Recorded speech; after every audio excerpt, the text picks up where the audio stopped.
जनपद हरदोई में भाजपा प्रत्याशियों के नामांकन के लिए हरदोई पहुंचे डिप्टी सीएम केशव प्रसाद मौर्य व मंत्री जेपीएस राठौर व नितिन अग्रवाल। गांधी मैदान में नामांकन सभा को किया संबोधित। मोदी सरकार द्वारा पिछले 10 साल में कराए गए विकास कार्यों का किया बखान। अब की बार 400 पार का दिया नारा। कार्यकर्ताओं को 400 सीटों का लक्ष्य प्राप्त करने के लिए कड़ी मेहनत करने का दिया संदेश। 19 अप्रैल को उत्तर प्रदेश की 8 सीटों पर हो रहे चुनाव में सभी सीटों पर भाजपा के जीतने का किया दावा। कांग्रेस और सपा पर जमकर बरसे केशव प्रसाद मौर्य। अखिलेश यादव के लिए बोले कि देख रहे मुंगेरी लाल के हसीन सपने। यूपी ब्रेकिंग न्यूज से शिवा वर्मा की रिपोर्ट। उत्तर प्रदेश की सभी 80 सीटें भारतीय जनता पार्टी जीत रही है। कल पहले चरण का जो मतदान 8 सीटों में यूपी की होने वाला है, वहां सपा बसपा कांग्रेस का खाता नहीं खुलेगा, उनकी जमानत जब्त होने की स्थिति है।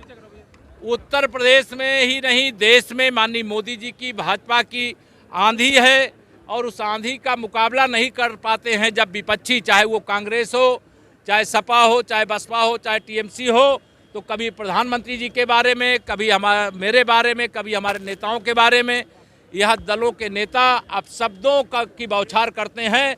लेकिन मैं एक ही बात कहता हूं, तुम गाली दो, जनता उसका जवाब कमल का बटन दबा करके देगी, कमल का फूल खिला करके देगी। भाजपा के प्रत्याशियों को भारी मतों से जिताकर और सपा बसपा कांग्रेस के प्रत्याशियों की जमानत जब्त करा करके देगी। अखिलेश यादव ने कहा है कि बीजेपी राहुल गांधी की प्रेस कॉन्फ्रेंस में उन्होंने कहा हाँ, कि भाजपा 150 आ रही है और अंडर करंट पूरे देश में आपको दिखाई पड़ रहा है। अगर उनको भविष्यवाणी नहीं पता है तो 2014 में जो उन्होंने भविष्यवाणी किया था उसका क्या हुआ? 2017 में भी श्री अखिलेश यादव जी और राहुल गांधी जी का गठबंधन था, उस भविष्यवाणी का क्या हुआ? 2019 में प्रधानमंत्री बनने का स्वप्न देख रहे थे मुंगेरी लाल का, उसका क्या हुआ? 2022 में 400 जीत रहे थे, उसका क्या हुआ?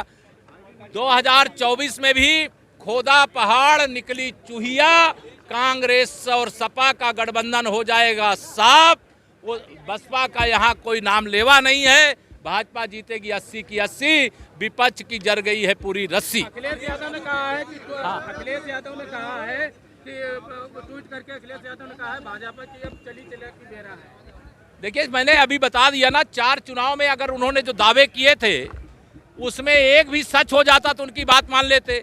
हमने 4 चुनाव में जो दावा किया था, 4 चुनाव के दावे सिद्ध हुए हैं। 5वें चुनाव का दावा है 370 प्लस देश में भाजपा जीतेगी, 400 प्लस भाजपा गठबंधन जीतेगा और देश में तीसरी बार प्रचंड बहुमत की मोदी जी के नेतृत्व में सरकार बनेगी।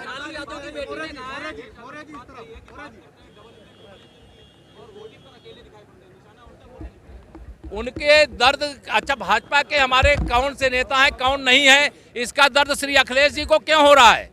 हमारे एक ही नेता हैं लोकसभा के चुनाव में, माननीय नरेंद्र मोदी जी, उनके नेतृत्व में चुनाव लड़ रहे हैं और हम सब आज अगर देश और प्रदेश में सरकार चला रहे हैं तो माननीय नरेंद्र मोदी जी के कुशल मार्गदर्शन में चला रहे हैं। और इससे परेशान ना हो अखिलेश यादव जी, उनकी फोटो नहीं लगाई जाएगी। हमारे लोगों की फोटो आप इस मंच पे दिखा देना, फोटो खींच करके अखिलेश जी को भेज देना, उनके से टैग कर देना। बीजेपी पूरे देश में डिटेंशन कैंप चला रही है, अगर दोबारा से आई तो लोकतंत्र खत्म हो जाएगा। लोकतंत्र नहीं खत्म हो जाएगा, सपा बसपा कांग्रेस खत्म हो जाएगी। उनकी राजनीतिक हैसियत खत्म हो गई है, उनका राजनीतिक अस्तित्व खत्म हो गया है। वो सब आईसीयू में पड़े हुए हैं, ऑक्सीजन की तलाश कर रहे हैं, जो जनता देने को तैयार नहीं है। धन्यवाद। पश्चिम बंगाल में रामनवमी को लेकर जो है अभी पश्चिम बंगाल में हम लोकसभा जीतेंगे, आने वाला विधानसभा जीतेंगे। हर मंदिर में रामनवमी भविष्य में मनाई जाएगी और ममता दीदी की शानदार वहां की जनता विदाई करने को तैयार है। धन्यवाद।